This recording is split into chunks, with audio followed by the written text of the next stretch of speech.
Ako po si Jose Miravalles ng Masville, Beef Homes, Parañaque. Lagi akong nasa kanya tuwing every 3 months. Lumalapit ako dahil hindi nga kaya bilhin yung gamot, kaya humingi ako suporta. Lagi. Walang palya yun.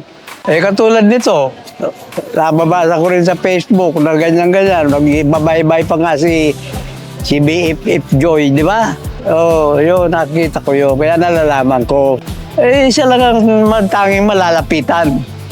Kahit sakali, nakausap ko yan dun kasalubong kami. Marami siyang natutulungan. Umaas ang tao. Mga tulad namin ngayon dito. Ang wish ko, sabi ko nga kay Mads nung mag-file ako niya, sabi ko nadapa lang. Babalik yan, tatayo yan. Yun sabi niya, di ba? Ganun lang ang buhay palagay ko. May nadadapa.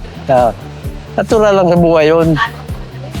Wala naman taong perfecto talaga siguro. Pero mula sa pool, nung panahon pa, yung mga anak ko elementary pa dyan sa Port State, naramdaman ko ang tulong niya nung mga honor pupils yung anak ko.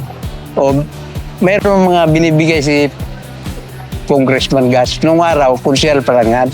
Ang masasabi ko kay Congressman Gas, ganoon talagang buhay, babagon tayo.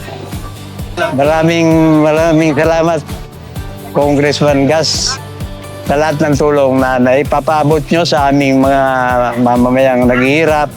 Salamat. Kasamang gas, ang bunting laging